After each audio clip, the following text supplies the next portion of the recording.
Ah, lemon face. Lemon face. Ah. No, lemon face. Damn it, how'd that go? You squeeze and then you roar, right? Yeah, squeeze and roar. Oh, okay, lemon face. Squeeze! Lion face. Ah!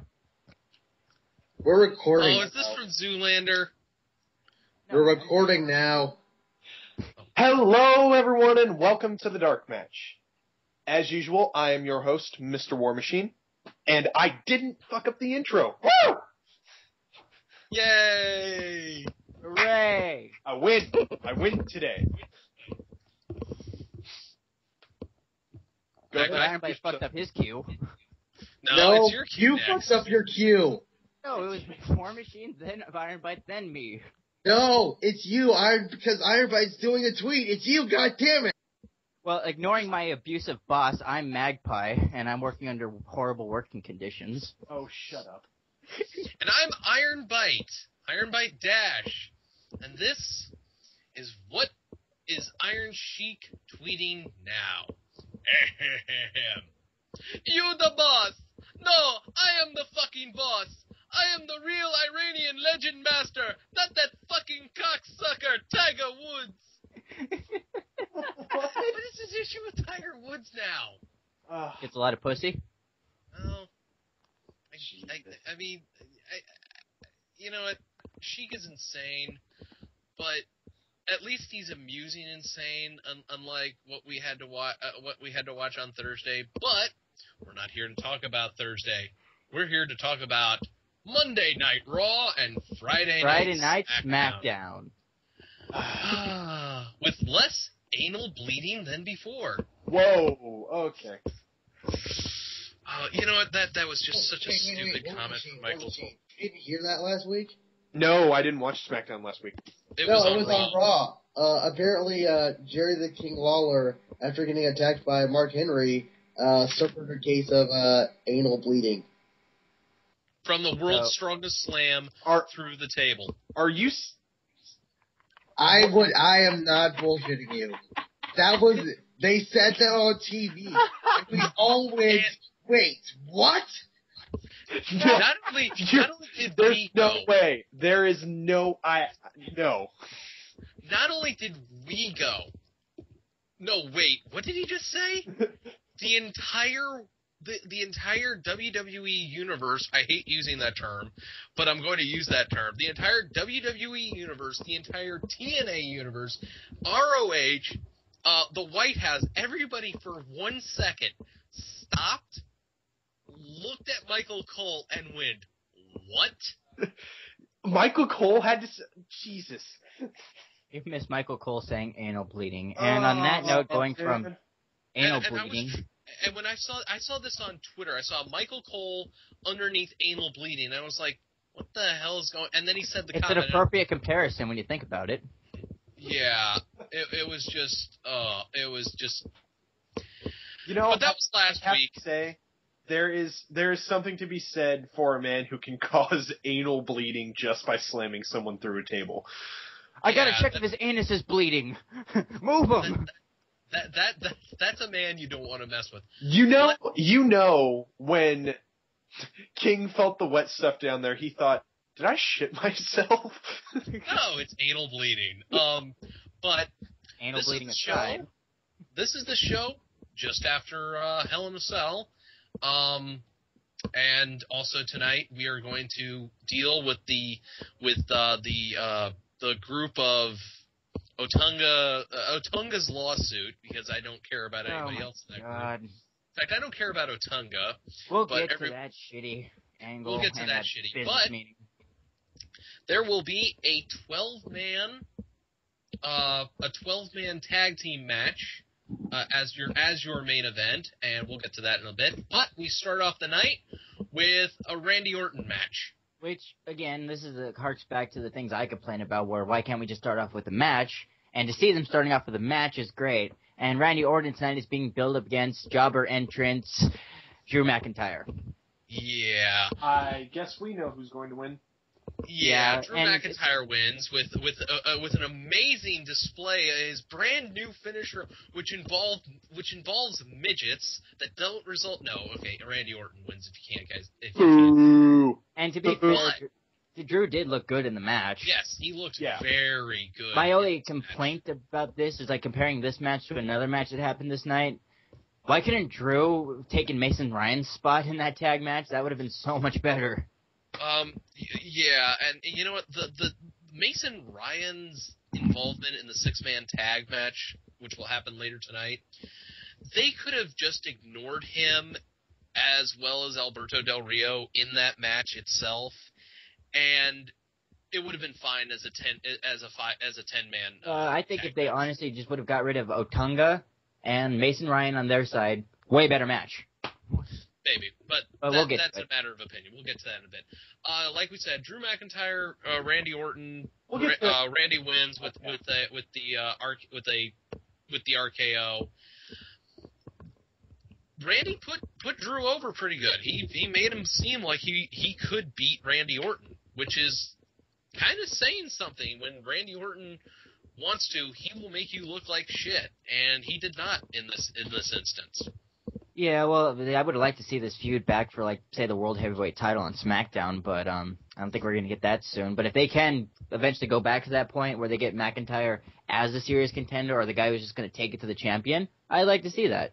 Because they did it. Yeah. They did that with Del Rio and Sin Cara, and they did that with Danielson and Del Rio. So if, say, Orton, for whatever reason, gets a belt back, or whoever gets a belt, they want to make Drew McIntyre the guy who's going to take it to the champion, by all means, do it. He is the guy to do that. Yeah. That's definitely true. And speaking of champion, yeah, after the match, Orton has Drew eat another RKO because why not? And out comes Mark Henry. And as we all know, Mark Henry retained at Hell in a Cell, much to our chagrin. Well, I'm excited. I mean, go right ahead, War Machine. I have to say, in the weeks of which I do not have to watch wrestling, in order to avoid getting burned out on wrestling, I don't. But from everything I hear, he actually is doing a fairly decent job as a monster heel champion. But I don't know. My thing is, it's just like I'm with War Machine on the sense where if I don't have to watch mainstream wrestling for the week, I'm not going to. I'll watch other wrestling, but I'm not going to watch Raw and Impact because I don't want to get burnt out. I'll read what happens. I'll eventually see it just to be able to review another show, but I avoid it.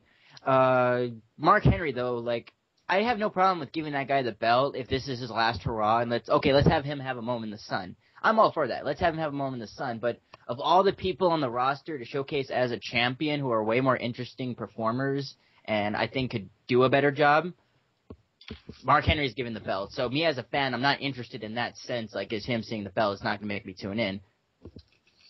Yeah, and I think that's the thing. Even though I may hear that he's doing well, I don't care. Like, he's had 2 very good consecutive matches at pay-per-views. But Against Randy Orton. But, I don't know what it is. I don't care. Yeah. Again, I don't have a problem with him being in the moment of the sun. It's not a wrestler I care about. Like, if Drew McIntyre was, say if this was like another universe where it was Drew McIntyre in Mark Henry's spot, I wouldn't care. Right. The one thing I've got, we should talk about is Mark Henry is being touted as this unstoppable monster who will end your career just as look at you. And Randy Orton, in this instance, manages to make him look like kind of a punk. They actually have security come down because the two of them brawl. And Randy Orton manages to take out Mark Henry, even with 6, 7 security guards, and of course Johnny Ace directing traffic. I'm not sure why John Laurinaitis is down there when they could have just had security come down, but I guess they're trying to make it. I guess if you want to argue, they're just trying to make it seem like if he's being hands-on, maybe it's like a subtle way for his character to be like, "Look, I'm there when chaos happens. Triple H isn't, but I'm there." Yeah. Yeah. I would agree with that. I think, yeah, never mind. Go on. All right. So we go to commercial. We come back and we get a very nice video package for Mark Henry's Hall of Pain, which, when you look at how many superstars and big names Mark Henry has taken out with that Vader bomb or that whatever move what's that move where he launches himself onto a chair while the guy's ankle is in it? I don't think they actually have a name for it. I think it's called I Step on His Leg with the chair stuck to it. All right. Yeah, it's ouch. Christopher says, who by the way is celebrating his birthday today. Yes, happy birthday, Chris. Says. Yeah, but he calls it Pillmanizing because right. Well, there you go. Okay, well, whenever Mark Henry Pillmanizes, and if you don't get that reference, fuck you. Somebody's leg, that's been a very effective way of putting him over as this like super huge monster, and it's really paid off dividends. I mean, he took out Big Show, he's taken out Kane, he sent Vladimir Kozlov into future endeavors, and if you believe the rumors, also the great Khali. Well, Friday, and we'll get to this when we get to the SmackDown recap, Big Show's coming back. And they really focus this package on him. So I'll comment more about the Big Show thing, but right. As things that come, like when my gripe about like Mark Henry being a champion is like opponents, and I'm gonna pretty much just poke on that, but this is the thing I'm talking about when I'll get into it later. Right. Well, Mark Henry has a match with the other guy who's in the doghouse because of comments his woman said, John Morrison. And match quality, though, this was good because Morrison made him look good, and Morrison had moments to shine himself. So. Oh yeah, Morrison manages to hit Starship Pain. Anyhow. And how often how often has John Morrison hit Starship Pain? Defy hitting, because if you count his head hitting him, he technically nailed it like 4 times or 3. All right. Tell me, in recent weeks or months, has John Morrison managed to hit Starship Pain and put someone away, or just hit Starship Pain, I should say? Couldn't count. Yeah, exactly. You can count it on one hand with fingers left over. And this actually shows off how strong Mark Henry really is. He eats a Starship Pain and shrugs it off for a 2 count. Like, are you fucking kidding me? Try something else. No. A flip's gonna put me out? I'm gonna kick your ass. And unfortunately, this enables him to hit the world's strongest slam. So Mark Henry beats John Morrison, and then as he should, because he's the champion, and you want to beat big names to showcase. So in the booking terms of it, like you guys brought it up, I have no problem with the way they're booking Henry. It's just the wrestler they're doing that with. But I'm glad he won this match, and it was not that bad of a match. And again, to Morrison's work rate, he knows how to make an opponent look good. Right. He then decides to imitate Randy Orton from previously, and Morrison eats a second world's strongest slam, and then Mark Henry gets on the mic. If you go to sleep during this, you can be forgiven. It's basically him talking about how Big Show's return is going to be the shortest in WWE history. No, and that's another thing. If you're going to have him be like a monster champion, how about just not having him talk? I think that would honestly, I mean, he's talked before, but I think that would honestly be a lot more effective. Yeah, because he's like a big, strong, brutish force, and he's like, I don't need words, I'm just going to kick his ass. That's what I do. Yeah, exactly. As an example, if sorry for cutting you off, but no. Mike Tyson, before he talked after that one fight and looked really silly, didn't really give interviews as he was fighting up. You only heard about what he did. You would only hear about how he knocked motherfuckers out in 90 seconds. And that was a lot more effective because it built up, kind of a mystery about him and such. Now, granted, it's Mark Henry, so that mystery's kind of gone, but you could still do a similar sort of thing with it if they wanted to. If you revamp it, you can totally just reseal it as, you know what, he doesn't want to talk anymore, and that's believable in the eyes of a fan or anyone with common sense. I could believe a guy just saying, you know what, talking never got me anywhere. I'm just gonna kick ass. Yeah. So it's not too far off where you can be like, this is bullshit. He should talk. Right. I would actually go on to say that the only times we should hear Mark Henry talk is when he's screaming something in the ring. Because I don't know if you guys have noticed, they have the mic, the camera mic's sensitivity jacked the fuck up. Well, actually, I would agree with that sentiment, but I'm sick of screaming throughout the entire week. We'll get to that. Well, speaking of screaming, we go to the back where we get to see David Otunga, Dolph Ziggler, Vicky Guerrero, Christian, Cody Rhodes, Jack Swagger, and Alberto Del Rio with John Laurinaitis. And they say, well, we're frustrated. And Vicky goes, let's go out to the ring so we can make our case public. And Laurinaitis... And right in this point in the show is when I really started to get irritated. And Laurinaitis begins to text someone on his phone. Gee, I wonder what's going on with those texts. We go to commercial, and when we come back, everybody's in the ring. And except for Alberto Del Rio, he gets his own Justin Roberts introduction. And they're talking about what happened on Hell in a Cell Alberto is bitching about the fact that Miz and R-Truth jumped the rail and attacked him. Okay? And it's Triple H's fault. Eventually it just gets into everybody just stepping up to the mic and pleading their case, and it could all be summed up in, I want this done because it's unsafe and it's Triple H's fault. No, I want this done because it's Triple H's fault. No, it's this fault. Everyone picks up the exact reason why they're irritated, and my headache slowly starts to build.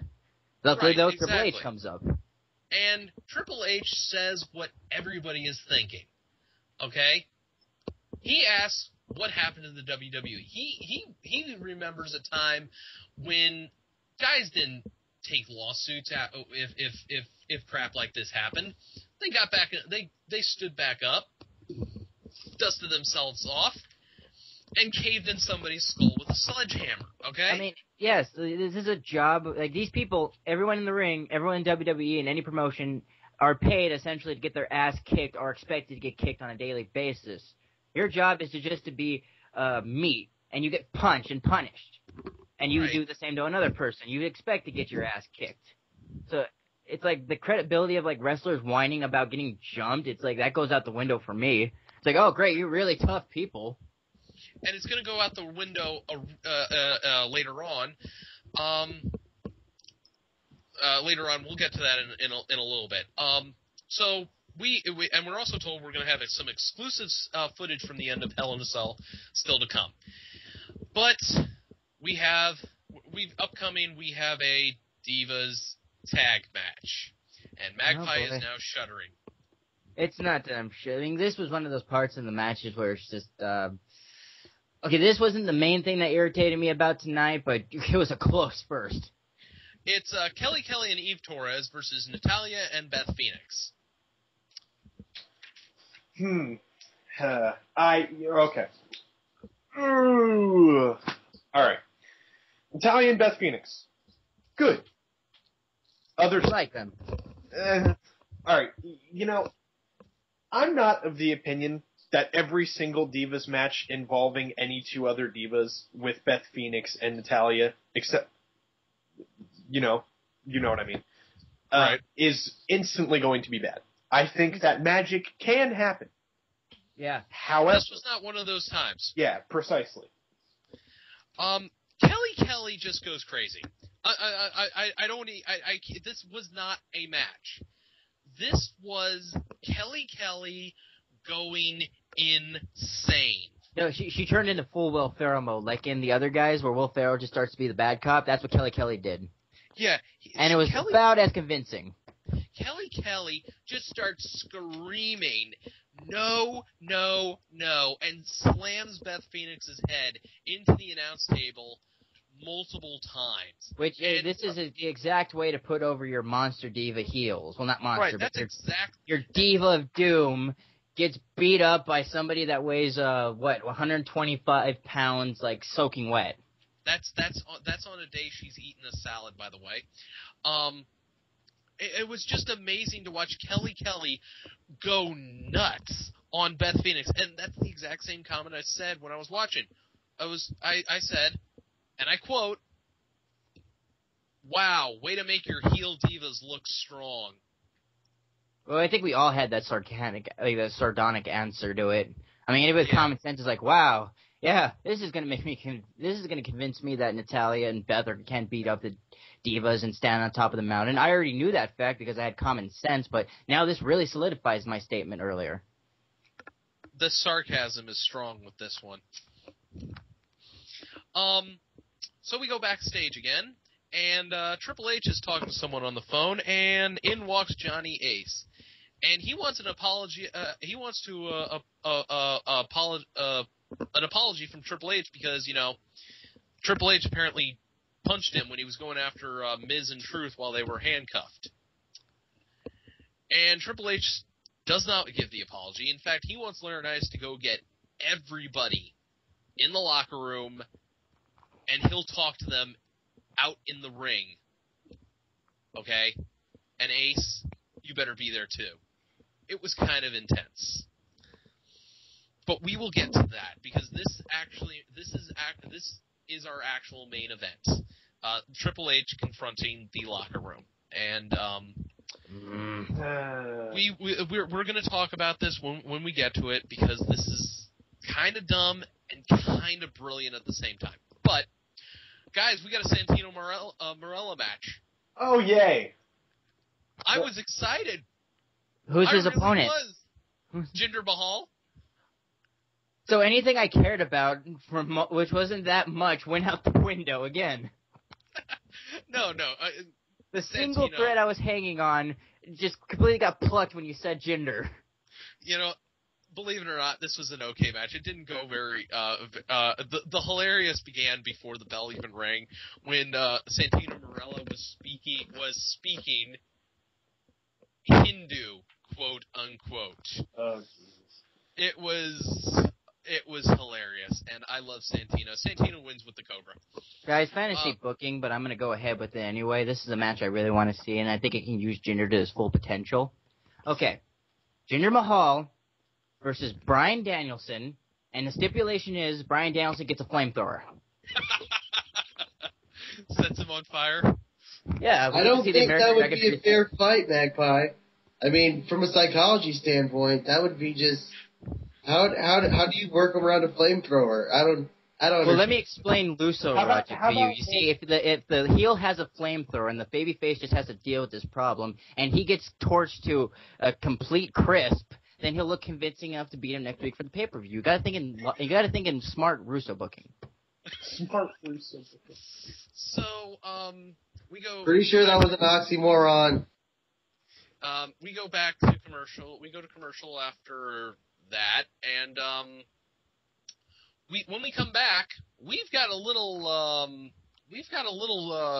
video packaging highlighting the monster that is Brutus Clay. More monsters. I'm actually scared of him. Well, Brutus Clay is cool, but I'm just like, this resurgence of monsters. It's like, we have the Big Show probably going to be in a feud with Mark Henry. We'll get to that. And it's like, okay, now we're going to have another monster. And, Mason Ryan's back, so he's a monster, too.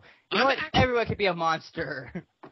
I'm actually kind of excited to see what they're going to do with Brutus Clay, because I actually and this is just me fantasy booking, I want to see him versus Rhino, because he reminds me of a Rhino, an actual Rhino, and I want to see him against Rhino, so we can legitimately say that we've seen a Rhino take on a Rhino in a WWE ring. Or a walrus taking on a rhino.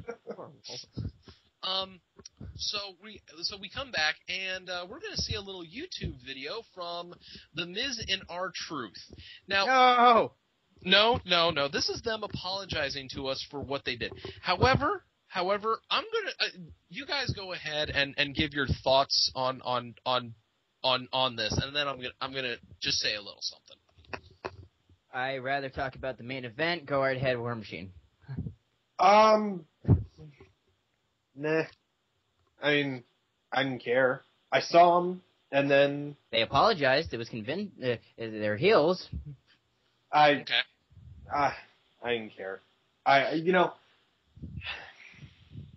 This whole thing with them is really annoying. Like this, I think that we can get the point across that Triple H obviously can't handle Raw without all of this shit.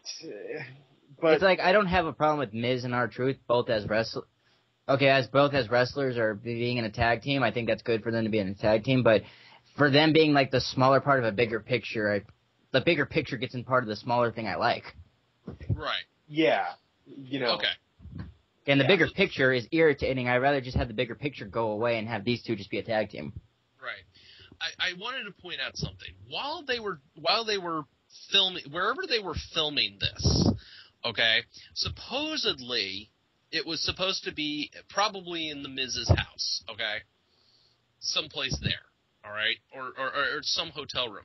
However, if you listen very, very carefully, you can hear what sounds like a couple of thumps, like tires were going over train tracks. I would bet dollars to donuts that they sort of filmed this in Randy Orton's RV. That'd be pretty damn funny. Because it's either that or and you could definitely see them reading off of a script. Truth more so than Miz, because, well, let's face it, Miz is he does not need a fucking teleprompter to tell him what his line is, and you could definitely hear the cut afterwards, and Triple H going, "Okay, guys, that was a great read. Take 5, everybody." But that's just my theory. Anyways, let's get on to the main event. The semi-main event. 12 people in the ring at one time, which never happened. Thank God they were on the ball with that. But and if you'd have subtracted 2 people from the match, if 10-person tag, it would have been better. But we still got a good match. Everybody, and I do mean everybody came out strong with this. Even guys you didn't want to have come out strong looked very, very nice. Everybody played their part really well, and that's what infuriates me about this, because we get a good match like this, a really good match, in fact, main event worthy, which it should have been, but oh no, the story takes way more precedent about this, so it's like... Right. It's just like it was just like the Bobby Roode versus James Storm match. That should have been the main event. That should have played out the show. I don't give a shit about the plots going on. I want to watch some goddamn wrestling. Right, exactly. Oh, sorry, my rage is starting to boil over. Yes, I know it is. This match lasted 40 minutes. Just so you know. They started at around 10 o'clock. It didn't finish up until about 10:40. I mean, it was a good match. I like it. If it was actually 40 minutes and it went like that, that was cool. Well, are we also counting commercial breaks? I am counting commercial breaks because it's Raw, so it's live, so it's going to go through the commercial break. Oh, okay. It was. We actually, we had a couple standoffs, but there was never any point where all 12 men got in the ring at the same time. Okay, that never happened, which usually does during this match. And that worked to their advantage because each wrestler's got to show off. I loved watching some of the superstars from not superstars, some of the wrestlers just work against each other. Like seeing Punk and Cody Rhodes work together, that was just fantastic. Right. I was already sold on him, on Cody Rhodes being a great wrestler and being an awesome IC champion, but seeing him go up against Alexa CM Punk, who is very much a master of his craft, and to look that good. Mm-hmm. I'm very much happy about the future with that dude. Right. I don't want to spend too much time talking about this match because it really did speak for itself. If you haven't seen it, go see it. That's very rare for me to say that, by the way. Yeah. The finish comes when everybody gets to. Well, Evan Bourne earlier in the match managed to hit Airborne on Swagger, but Vicky Guerrero broke up the pin, and that got her sent to the back, which was nice. Everybody got to hit their finisher except for Kofi Kingston with was not able to hit Trouble in Paradise. He hit just a beautiful crossbody. Although, if you notice the succession of moves, you just show, like, everyone's skill level, like, when they pull off their moves or their grand finale on somebody, like, you know, somebody gets a move on, and then the person who just did the move, that's the guy who's going to get slammed next. You see that, like, rapid succession of move going on, and everyone pulling off their moves, and they're looking good, and they have their own unique finisher. David Otunga just, like, gets Punk after an awesome GTS, and then, neck breaker. Yeah, he really invested time into his training. Yeah, I mean, I'm not sure if I mean, it's a little bit better than the frickin' standing spine buster, but really, if yeah, go ahead, War Machine. No, all I said was not by much. Yeah, not by much. If anybody could deliver a halfway decent spine buster and actually make it look good, would be Otunga. But only if it's the generic, I go down with you spine buster, not the, I'm just going to throw you to the ground. Hey, that's a spine buster. No, that just doesn't work. Winner is Sheamus with the broke kick on Ziggler for the win. Nice. And another just exclamation points. Solid match, and I recommend anybody to watch it because it was a really good match, even though, like, yeah. I make the comment about if they would have got rid of Otunga and Mason Ryan, better match, and I stand firmly by that sentiment. But I'm going to agree with you on Mason Ryan because really he had no business being in that storyline. I would have actually taken out Alberto Del Rio because, again, this is something that he had no business being in. But just like to have the bad guys versus the good guys, he's okay. Right. It's appropriate to be in there. I'm just saying, like, Mason Ryan was like I like Alberto Del Rio, so in terms of work rate and just having the best match possible, I'm sending him out there if I was the booker, and it didn't hinder it. And he does have an impressive showcase and very much good chemistry with these guys, Del Rio. Mason Ryan's special trick is I pick you up over my head and throw you. David Otunga, I'm there. Yeah, that's basically David Otunga. Alberto Del Rio, WWE champion, good moveset, great chemistry. Right. I see no reason why he shouldn't be there. Well, we've pussyfooted around it a little bit. Let's talk about the Triple H versus the roster promo. And when I say Triple H versus the roster, I mean Triple H versus the wrestlers, the divas, the refs, the ring crew, the announcers, everybody. And that includes Jerry Lawler, by the way, which surprises the fuck out of Cole. But then again, everything surprises the fuck out of Cole. Anal bleeding. Yes. This promo was kind of interesting, but kind of not. This segment was the only way they could end this was the way they ended it, which, if you haven't been paying attention, was everybody walking out on Triple H. But before that, what people said was kind of interesting. Okay? Well, kind of in the sense that the locker room, the referees had no actual argument, and Triple H was just making these people look fucking stupid for wasting the time. Pretty much that. That was interesting. I liked how they got Barrett to speak because Barrett's one of the best speakers among the people around. Yeah, and then Triple H immediately points out that, hey, you guys, I'd like you all to be introduced to Wade Barrett, the guy who a year and a half ago led a group to try to take out Raw.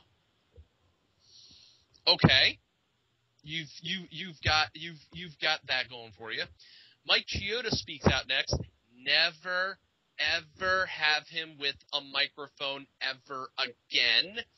And he's talking about how referees can't do their job. Okay, fair enough. There's certain superstars that do disrespect the referees on a regular basis. Beth Phoenix. Suck it up. Referees get disrespected like forever. Again, another stupid complaint. And as far from like it being dangerous of truth and Miz coming out, Triple H, and I hate to side with him, but had a point. I fired him. What would you want me to do? Up next is Beth Phoenix. She has no complaint. Her complaint is, well, something could happen. Hey, Beth, did that really, the blows to your head really give you amnesia? Do you not remember what Kelly just did to you? Well, I don't mind her shrugging that off, because Beth Phoenix out of those two in that feud is tough, so I can imagine her just being like, fuck it, I don't care. But again, she's like, again, 120 pounds, wet, and she just like gets the up on me once. Okay, fine. I'll shrug it off. I'm tough. Again, that would have been at least a semi-legitimate argument other than something could happen, so all the divas are scared. Oh, okay. Sorry, I didn't know that's where you're going with, but that's where I was going. Last, and certainly not least, is Lawler. And he points out that there's a conspiracy. He's the only one who does. And when I hear Lawler speak, it's like, yeah, there's somebody who does not want you to succeed. We get that, but it's not you paying the price. It's us. Which again, of all the arguments I heard, that's the only legitimate one. Yeah, and to sum up, like, okay, legitimate argument or not legitimate argument? Was this all needed to tell this story? Did we really need to hear the referees talk? Did we really need to hear Michael Cole bitch about it? I mean, we would have heard that anyway, but did we Michael really... Cole throughout the night goes on and on about how, yeah. I'm going to vote no confidence. I'm going to vote no confidence. I'm going to vote no confidence. Right. Like, okay, we would have heard that anyway, but did we need to hear the refs talk? Did we need to hear the divas talk? Like, I don't mind the... I don't mind the idea of giving the chances the wrestlers to speak and, like, get mic skills and time to shine like Barrett, but did we really need to, like, tell this... Did we really need to, like, devote this much time to this fucking story? Can we not just have wrestling? Can we not have a simpler story that didn't involve a second gunman or Cuban informant? Could we just have a simple... No, not Cuban, like Cuban informant is a Kenny joke, but can we just have a simple fucking storyline? I don't like this guy. This guy doesn't like me. We're fighting. He has a title I want. I want that title. We're fighting. We really need a goddamn... we really need an Oliver Stone movie in wrestling now? This is fucking infuriating. Like, if this happened on TNA, granted, it's better. But this is kind of the same thing that happened in TNA. Actually, I'm half expecting this to happen in TNA. And actually, they're going to rip it off. I would love to see that in TNA. That's going to be the fear. They're probably going to rip this angle off, knowing the booking staff they got there. And that's my fear. But okay, we this have would no confidence in Dixie Carter. Bring back Hulk Hogan. Okay, God, I just realized how they're going to fuck that up. Yeah, kind of thing. If they would have done this in TNA, it would have been shitty and poorly executed and an even bigger waste of our time, possibly less wrestling. In this, it's just like, okay, they got things going. They did tell it at a pace, but do we really need to avoid that much time to it? No. Do we really need to have an overcomplicated story? No. No. John, here's how you do this. John Laurinaitis is working behind the scenes to undermine Triple H. Oh my God! There you go. Great. Now John Laurinaitis, and in fact, that's what's going on. It's just being drawn out. Interesting to note, as everybody left before Lawler is the first to leave. Michael Cole follows Jerry's lead, which is interesting if you have a memory longer than a goldfish, and the expression on his face was just great. It ends with Triple H going just standing alone in the ring. Fine, I'll find other people to book for. Yes. Believe it or not, they're conspicuous with their absences. John Cena, CM Punk, Randy Orton, Eve Torres, and Kelly Kelly. Very conspicuous. Ooh. Oh, wait, I don't care. All right. So, that's Raw. Interesting. Yeah, the best thing that could be said about it, the awesome things that were on there, were distracted by the plot. And it wasn't even about the matches or the... They did make it about the wrestlers in some sense, in the case of the story, but they didn't make it more about the matches, which were good. They made it more about this story. And do we really need to devote that much time to the story is basically what's the most infuriating thing to me. Well, here's how I feel about it. I think so long as the wrestling quality doesn't suffer because of the story, I don't really mind all that much. Now, granted, this is one of those stories where I don't necessarily care, so I'm kind of conflicted, but if they keep this up and they can find some way to make me care somewhere along the way, I'm not going to have too many problems with it. Right, like, I won't have sentiments against it. Like, if this pulls off and this does something unexpected, I will give it its due and be like, okay, that was worth our time. But unfortunately, I don't have hope, and the quality of the matches is still good, but you can argue, like, what is quality of the matches? The actual ring work, or would you actually have time on that, too? I kind of put time in there, too, like, the emphasis. Like, I want these guys to actually have time to go on there. So to me, when you take time away from the matches to, like, further a plot line, that to me hinders the work of it. Although the wrestlers themselves working were fine. Right. Okay. So that's Raw. It ends on a somber note of Triple H of standing in the standing in the ring all alone by himself. Well, that was Raw. Yeah. So let's go on to SmackDown, where I just realized they're going to have to fucking figure out a way to figure this out. Precisely. You know, the way this is working out is SmackDown and Raw. Even though Triple H has done away with the brand separation, SmackDown's still its own corporate entity, if you would. Which is interesting. It opens up with a video package of what happened on Raw, and I'm actually loving the results I'm reading right now. Lords of Pain says, "Will this spread to SmackDown, or has the working relationship with Sci-Fi provided this show with the technology to build a force field to protect itself from the chaos?" Fucking Lords of Pain. And that's another argument. Like, oh, it's chaos in Raw, and we on SmackDown are outraged about that. It's like, you should be arguing there's chaos in the WWE in general. No, it's just Raw, apparently. So it's like, what makes SmackDown important? Why should even the stars bother to, like, show up on that and argue about this? Right. So we have Teddy Long in his office on his phone talking to Triple H, and he tells him he won't let him down. Okay. In comes Zack Ryder asking if Triple H forgives him for walking out on Monday because, he was just following along with the crowd. And, you know what?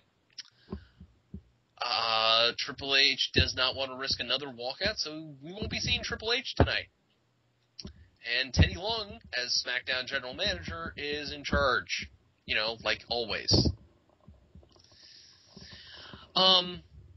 Again, and he says something about Raw's loss is SmackDown's gain for whatever reason. And, we go to the ring where Miss Vicky Guerrero is in the ring. Yay! Oh, I'm actually stoked about Vicky, but I'm just quiet. And apparently Christian is taking credit for the entire walkout idea. It's just kind of fitting to his character being a Weasley little heel, so I imagine, like, his character would be like, I'm taking credit for that. Yeah, who's going to naysay me? It's interesting. I'll just be honest there. It's interesting to hear Christian go from, what he was to what he is now, and yeah. I'm glad I'm going to stroke my ego for just a second, but I'm glad I called that whole, if he gets the title back, it's not going to mean anything because they're just going to take it away from him. I fucking called that. Yeah, you kind of did. Yep, I'm just gonna take a victory stretch. You go ahead with the show. Right. This is a promo with the Disgruntled Six, as they're calling him. I don't know, Lords of Pain. You think they're gonna give him T-shirts? Disgruntled Six. I hope so. The Disgruntled Six. And it's just in the back of the shirt. It's just them like frowning. Basically, they're saying that Triple H's actions has fostered an unsafe working environment on Raw. He's the CEO of the fucking company. And it's also it's a copy and paste thing. Everything the wrestlers complain about at the beginning of the show, these same people in the ring, copy and paste what they said on Raw, and essentially copy and paste the SmackDown script and readjust a few words, and you got the same thing. Right. Basically, they're saying that unless Triple H steps down on Raw, I don't know exactly how he has authority only on Raw. You know what? I don't care. Like you, I don't care about this because it's dumb. If you walk out on Raw, why don't you walk out on SmackDown? Triple H has authority on both shows, no matter what he says. But in a common sense thing too, when you think about the idea of a walkout, and you want to disrupt business or make your point, why didn't they walk out in the beginning of the show, ruin it, and then get to the point across exactly? Because that would have pissed off the boss. Now, common sense wise, we know we need a wrestling show, so I understand that. But way to walk out at the end of the show. That really proves your point that you're daring. Right. I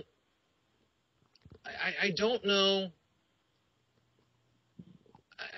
I don't know how they're going to work this out on Monday because obviously everybody is there, but it'll be interesting on Monday. But we're still in this promo. We get everybody in the room talking about. Alberto Del Rio comes out. Josh Matthews asks Booker and Cole why they walked out. Well, because Michael Cole is a fucking spineless, gutless coward, and Booker T wants a paycheck. Right, wants a paycheck. So first of all, we have Christian taking credit for the walkout. Now we have Alberto Del Rio taking credit for the walkout. Again, though, slimy heel, I expect him to take credit for things they didn't actually do. So it's not really like, oh, God, they took credit for it? Fuck this angle. But then Teddy Long comes out and he says, if you guys keep talking, the next people who are going to walk out is the WWE Universe. Well, this is where Teddy Long keeping it real comes in handy. If Teddy Long was just spoke his mind, he'd just be like, all right, I'm sick of your bitching. You either get to fighting or get to stepping. No, I'm not playing that shit. Do you see a full beard? No, this is Teddy Long. I got a hot chick who I don't know where it's from and I don't speak her language, but I want to bang her in the back. So you guys shut the fuck up and stop cock blocking or leave. Get to stepping. Seriously, I'm not going to play. Go. I love you, Magpie. I really do. When you're channeling your inner Long.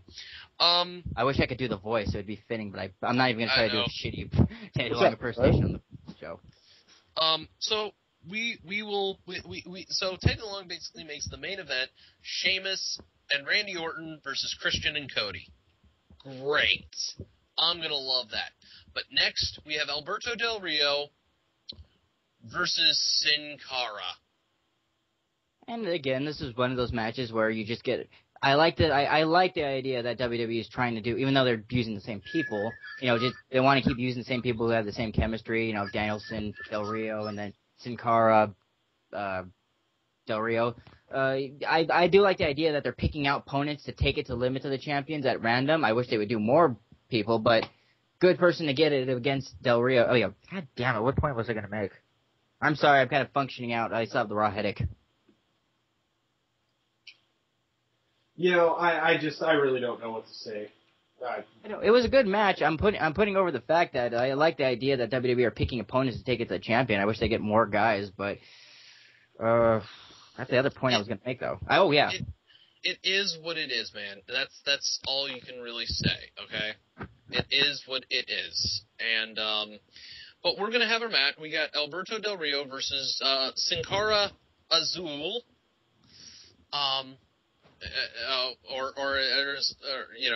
the Sin Cara that we originally got. Or Blue Lantern Cara, depending on what you want to call him. Right, and we actually haven't. Well, I have not seen Alberto Del Rio and Sin Cara have a bad match. Oh, no. Let's just put it like that, okay? Before my incoherent babbling, I was going to put over the fact these guys have good chemistry together, and I really like that. I mean, Right. you put these guys together, you're not going to get a bad match. You're always going to watch something that's very palatable or good. Yes. Alberto Del Rio wins with the cross arm breaker. Uh-huh. Yeah, I know. I know it was a very dumb spot. As Alberto and Ricardo. Hey, Ricardo's back, everybody. Did you miss him? I sure as hell didn't. Wait, when do we start hitting on Ricardo? He's awesome. Right. As they go to the back, Sin Cara Negro shows up. So he attacks Sin Cara Azul, and They're still feuding. They're still feuding. This is not at an end, but at least we can tell them apart. So Okay. And if they have a better, and if they keep like this feud up and it's interesting and they keep it simple where it's just, oh, he's taking my stomach and he's evil and I'm good and I have to defeat him. If they keep it that simple and they have good, and it equals to good matches, I have no problem with this. Yeah, you need it. So we actually they go to the announce desk, and Michael Cole, with no trace of irony or hypocrisy, basically says he walked out of Raw because Triple H dropped the ball and that his ego is getting out of control. And he's not listening to people. Sound familiar?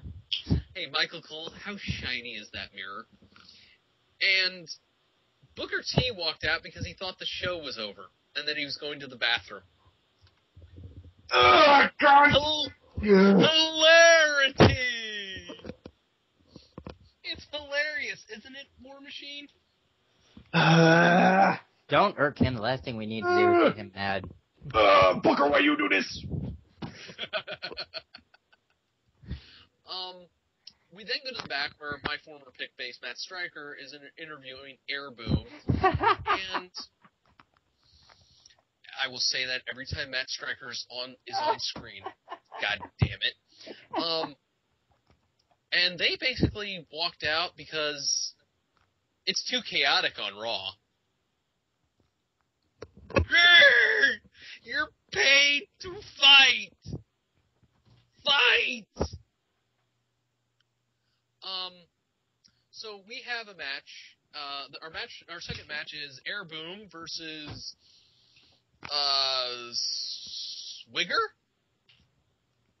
Swagger, you know his name. No, I'm trying to come up with the team of Excuse Me. That one's not bad. It's the team of Excuse Me, and they as the tag champs are coming out, they get ambushed, and I don't have to tell you guys what happens next. The story is the attack really threw the champs off their game, and Jack Swagger and Dolph Ziggler win. Although for heel thing, with Swagger and Ziggler, that's something I expect them to do as heels, and they did that well. And again, I like how they're picking opponents for these guys to face as the tag team champions. I like how they're getting opponents, and this is a tag team. Like, if they book this match on the pay-per-view, I'd be stoked to see it. Right. However, now as we know, during their little pre-match promo, they said it's too chaotic on Raw. And on SmackDown, the match basically dwells into chaos after the match. Anyways, Booker and Cole wonders where Teddy Long is and blah, blah, blah, blah, blah. I don't care. We go to commercial. We come back for Monday night's Kelly going crazy on Beth Phoenix again, because in case you wanted to see it again, Yeah. We have Beth Phoenix with Natalya versus Alicia Fox. Alicia Fox loses. I'm happy. Next match. Well, after the match, Natalya puts Alicia in that weird ass, that nice leg submission, and Beth gets on the mic. It's like, I want to hear some screams. Cry for me, Alicia. Cry for me, and she does. Which would have been a good thing to do for these two, but they should have done this at a later part, like, when they were debuting and they started torturing divas. Wouldn't that have been a good way to put them over as, like, the monster heroes? Yeah, maybe they should have done this at the start. Instead of having Beth Phoenix lose to Kelly 3 different times. And then eventually win the title due to shenanigans. Michael Cole goes, now Teddy Long is losing control. What's going on? There shouldn't be all these ostriches here. There's too many ostriches. The brochure said there'd be a few. This is terribly misleading. That's my Don Knotts impression for the week. And silence. Yeah, congratulations. Yeah. Yeah, so there you have it. What was the next match? This is where we got... Next match, actually, this is where we got the return of the Big Show. Which, yeah, that's the reaction I felt like, yay. I don't have anything against the Big Show, but I actually like him, but... Okay, when he was gone, I didn't exactly, miss him. No, I did not either. Had I not seen him get injured, I probably wouldn't have even known he was gone. Yeah, it really was, It's not to say that he's awful, it's just, what else can you really do with the guy, other than put other stars over? Like, if this feud... Okay, the whole gist of it is Big Show returns, thanks the fans for, oh, you always been great. I'm glad to get this reaction, and I'm always good to. I'm not against Big Show getting reactions. I like him getting all the positivity he can because that guy's good. Right. But essentially, this leads to I want Mark Henry. I'm pissed because he took out my leg. Right. That's whatever. That is actual freaking motivation, which is more than I can say about other times when people go after people for no reason. Hey, look, Big Show's got a reason. Hey, he can also go for the title to make it even sweeter. Yes, it's simple storylines like that I want in my wrestling. I don't mind the bigger stories, so long as they go someplace and they tell the stories appropriately and there's match time. But the simple feuds are always the ones that are just gonna, the ones I'm gonna like the best and ones that are gonna stick out the most. Right. So... Again, that said, though, even though they're booking this one good, I'm pissed off. You put me out. You have a title now, so not only am I going to kick your ass, but I'm going to take your pride away, that belt. They're booking that right. Yeah. Giving that credit, though, does anybody really want to see a world title match with Mark Henry versus Big Show? Yes. No, I mean, if he was fighting a more mobile opponent, I had no problems with Mark Henry or Sheamus. Granted, I think Sheamus can get better out of another opponent, but I had no problem with that match because Sheamus is a more mobile contender or opponent. So Sheamus could do more impressive stuff while Henry just be the big lumbering dude. I don't want to see two big forces just plopping against each other during a matches. I'd rather see somebody who's it was interesting to see Morrison fight that guy. Let's put him in the title position because granted, the Big Show has a gripe, so I'm not saying let's do a redo. But what I'm saying is Morrison is a guy that has a completely different move stance and set of logic to his matches against Mark Henry. So that's good. I get to see a big lumbering hero go up against this guy. I said it last night during the Impact review. I actually like to see big guys, power guys, go up against each other because it's very satisfying to me to watch power versus power and see where things goes. Right. I will agree with you that I do wish Big Show was a lot more mobile. Unfortunately, he is getting up there in years. So was Mark Henry. But yeah. I think this is actually going to be a decent match if you just let the two of them beat the holy hell out of each other. Yeah, if it's played right, it could be a good match. Right. Is this a match I want to see? No, but if they could just play it right, I'd be happy with that. Right. And again, storyline, keep it simple, stupid. Yeah. Okay. Mm-hmm. A quick question. Does anyone in here know where the second part of the Joker riddle is in Arkham Asylum? Comment below on the YouTube responses for an answer. Yes. It may get read on the show next week. Okay, Joker riddle? Wait, which riddle are we talking about here? We're talking. Okay, so it's in the sanitarium, and you know those. I thought, we put Arkham Asylum in your wrestling shows so you can Arkham Asylum while you wrestle. That makes no sense, but okay. We'll go to the back where Matt Stryker's with Randy Orton, and it's basically Matt Stryker asks, "Hey Randy, do you think you deserve a rematch?" And he's like, "No, I'm not like Christian." Hey War Machine, do you think Arkham City is going to be better than Arkham Asylum? I think it's going to be. Do you really not want to talk about a Randy Orton promo?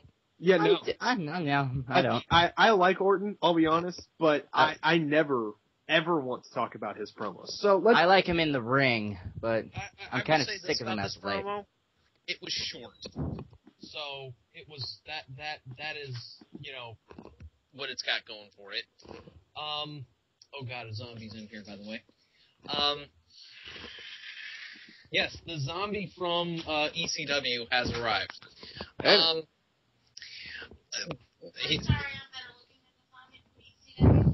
No talking. Okay. Yes.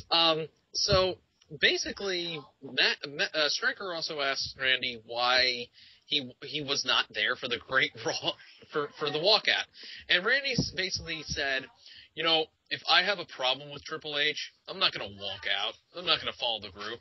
I'm just going to beat the holy hell out of him. And I actually like that part of the promo because that's something a wrestler should say. Yeah, that's something that I believe Randy Orton would say. Well, and in terms of character, it makes perfect sense. Yeah, because it does. It's Randy Orton. Go ahead. It's Randy Orton. When he gets pissed, he hits something. Right, exactly. Yeah, he doesn't do board meetings. He doesn't play. He beats the shit out of you. Except when he's a heel. But then he will hit something and then whine about it. Right. So after that, he also is asked about is it going to affect his partnership with Sheamus, and it's like, no, it's a face. It's going to be worse for Cody and Christian, which is okay because I like seeing that. Next up, we have a Jinder Mahal versus Ezekiel Jackson match. So I was watching. I finally saw the trailer for Dr. Freeze showing up in Arkham City. That was fucking awesome, man. I know. Right? I mean, I'm not totally sold on the suit, but then again, nothing in the Arkham Batman series has disappointed me. Yeah, and it has that feel of the animated show, like that whole They got the voice actor, which was perfect, and then that dialogue. You ever watch something die? I actually cried up. It was great. Oh, Jinder Mahal loses, and we go to the next segment. Yeah. Right. We actually have Teddy Long in his office. And we hear a knock on the door, and he thinks it's Oksana. Instead, it's Johnny Ace. Boo. Can I play Teddy Long Keeps It Real? Yeah. Go ahead. Please do. Look, unless you're going to start speaking a language I can't understand, get the fuck out of my office. I don't have time to talk to you. Nicely done. I don't. I think whatever you were going to say would totally bury I would totally bury what I just did. I don't want to know what goes through her head sometimes, everybody. I did Johnny Ace's voice talking as Oksana offering you a massage. Oh, that's not creepy at all. John Laurinaitis is basically is going to update Teddy Long on what happened on Monday. Teddy Long keeping it real. What do you have to say to that? Motherfucker, I saw the show. It was pre-taped. I had 5 days to watch the show. I was watching the show and I was giving it doggy style to a girl whose name I don't know. Okay, relax, dude. My door's open. Okay. Sorry. But Teddy Long, I just want you to know that you're still an employee, and I hope you're a loyal servant to the company like I am. But I just want you to know you've got to keep control of SmackDown, because if you don't, the entire WWE. All right, let me tell you something, Johnny Ace. You tell me to keep control of my show, I'll tell you to keep control of your teeth, because I'm about to knock every single one out of them, you funny talking idiot. Oh, you flubbed on the last part. Damn it. It's Yeah, a just a stupid little bit. stammer I have. It's okay, man. We go back to the ring, and I don't know. I guess this actually made it to air. I kind of skipped over this by, walking a dog. Booker T and Hornswoggle did spinneroonies. I have nothing Next to part say. of the show. This is our main event. Actually, no, I'll comment on that. Because Okay. when that was going on, I walked to the liquor store to pick up a bottle of Jameson, coincidentally enough. And I went to go pick up a bottle of Jameson. They're watching SmackDown. And we have a quick conversation about wrestling, and they bring up their gripes about, I don't know, man. It's, casual wrestling fan, so I don't like it anymore. I mean, it's just too for little kids. I'm like, don't worry, man. It's on to turn around. Things are still good, and there's awesome people like Cody Rhodes and Daniel Bryan and Miz and R-Truth, and I named off a lot of wrestlers I liked. That's when the segment played on their liquor store TV that they were watching. And then they looked back at me as that segment was playing, and I'm like, okay, it still has stupid shit like that, but it's on the turnaround, I swear. Nice. Okay, so we come back from that. We get with a awesome tag match with Christian and Cody Rhodes taking on Randy Orton and Sheamus. You know what? I actually like this match. I had no problem with it. Yeah, I me mean, neither. Cody and Christian. They're guys I legitimately like. Yeah. And Sheamus I never used to like, but he improved to the point where I'm like, I like him. Sheamus has come into his own. Oh, fuck yeah. As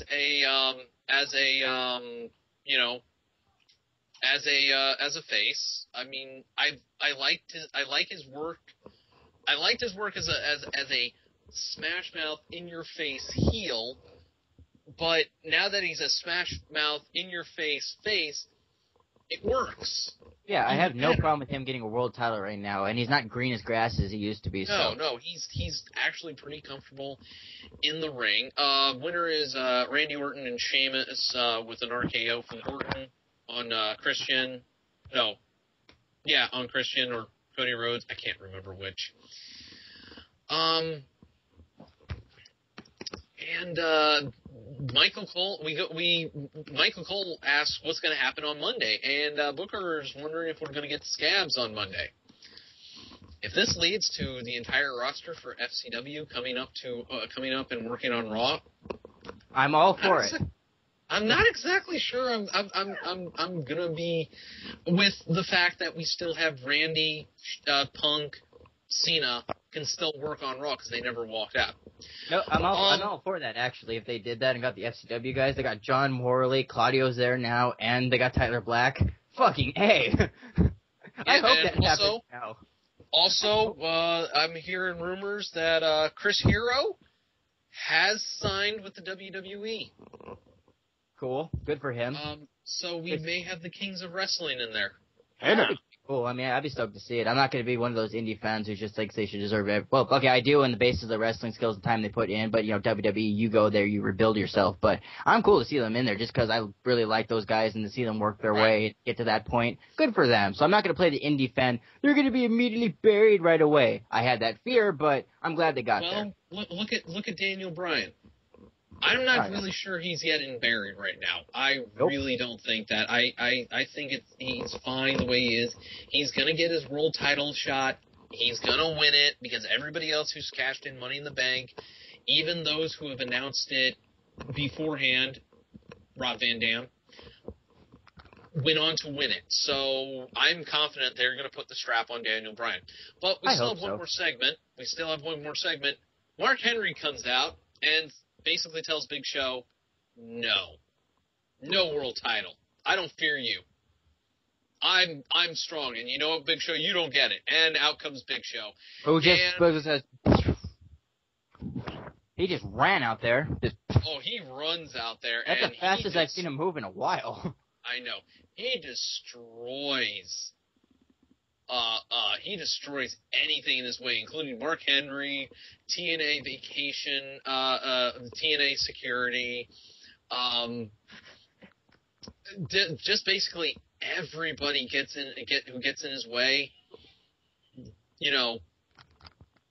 Anybody who gets in.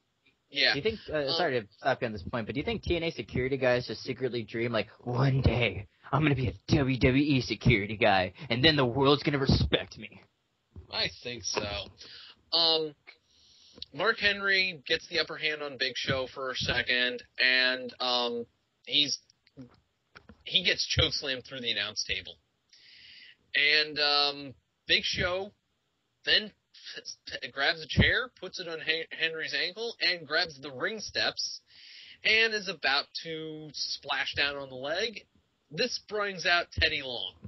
And Teddy Long says, whoa, whoa, whoa. You know what? I'm sorry. Magpie, keeping it real, Teddy Long. Now, I appreciate you two beating the shit out of each other, because quite frankly, one of you roster mates being dead is going to make my job easier, but you want a title shot, go right ahead and take it. Just don't, break Mark Henry's leg. And Big Show's like, okay. Grabs the chair and smacks Henry across the back with it. I'll be done. I'll finish this when I win the World Heavyweight Championship. And scene. I have to say, Magpie, you tend to stammer a lot, and I don't make fun of you for that because it appears as though it's a medical condition. But when you're pretending to be Teddy Long, I don't think I've ever heard you speak clearer. Yeah, I've got to say that. So that's SmackDown, everybody. Final thoughts, as coming off of what happened on Raw, it's not that bad. It's not that bad at all. It's one of those things we've said like many times. I've said it, you've said it, No Leaf said it, people aren't on the show said it anymore. SmackDown usually is the better show. Or if Raw left a bad taste in your mouth, SmackDown was just a nice other snack that you got that helped you. Yeah, it will cleanse that. It will cleanse the palate. That's what I meant to say in a roundabout way. It's a palate cleanser. Little bits like the whole Michael Cole and Booker T asking, "Where's Teddy Long?" Bitch, you don't ask where Teddy Long is. Teddy Long asks where he is. You don't ask where Teddy Long is. He asks where you are. Damn it. Yeah, exactly. You took it from me. I was just about to say that. Teddy Long's my character. But, again, it was good. Was it as chaotic as Raw? Hell yeah. Yeah, it was pretty crazy.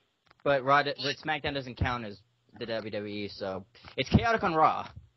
It's chaotic on Raw, but on SmackDown it's okay. Anybody else got any final thoughts?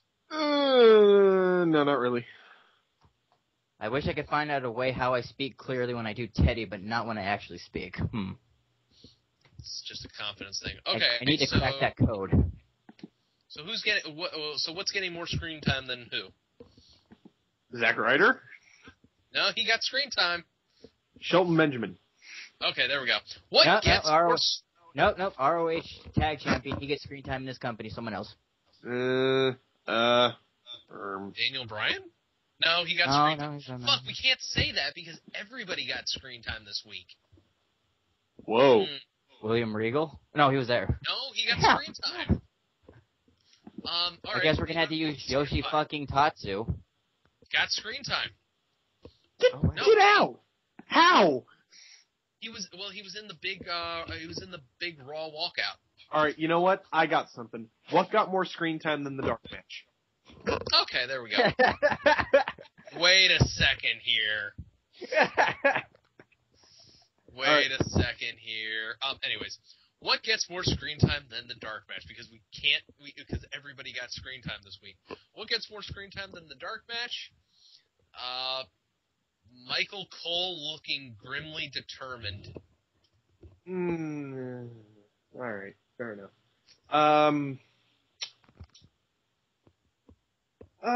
Batman got more screen time than the dark match this week. Yeah, based on all those commercials for Arkham City, which you can pick up at fine retailers everywhere in... We can't say them. We'll get sued. Oh, that's right. That's why I said fine retailers. That's cutting it too close. Yeah, you're right. Who got more screen time than the dark match? Vin Diesel. Because they had to promote Fast 5 coming out. Oh, yeah. That's true. I did not mention it, but they did show the deleted scene from Fast 5 that tells you nothing. Go pick up Fast 5. Seriously. Literally. It was pretty awesome. Yeah, it is actually decent. It's better than Tokyo Drift. Well, okay. My stool's better than Tokyo Drift. Yeah, that's not that great of a comparison. It was a fun ride, decent movie. Just turn your brain off while you're watching it, you'll enjoy it. Vin Diesel versus The Rock is maybe the greatest thing in the history of ever. It's almost as good as Johnny Cash covering Rusty Cage by Soundgarden. Or Hurt by Nine Inch Nails. No, Rusty Cage. Jesus by Depeche Mode. Rusty Cage is better. Anyways. Yeah, thanks for listening. I'm for the Dark Match. I'm Ironbite. I'm Magpie, and I just listened to Ironbite Taco for War Machine. Again. I'm Mr. War Machine, and I'm about to kill Ironbite. Hold him down, I'll punch him. I'll be back. In fact, I'll be back for Bound for Glory. Fuck. So am I. I gotta review that. Oh shit! I didn't even think about that. I gotta review that. Oh my god! Don't worry. There's a huge chance it's gonna be a clusterfuck. So we're all gonna have to suffer. On my neck. You know what? Good night and good luck. Play the theme song while we all go get brain bleach. Don't point your face. Do not want.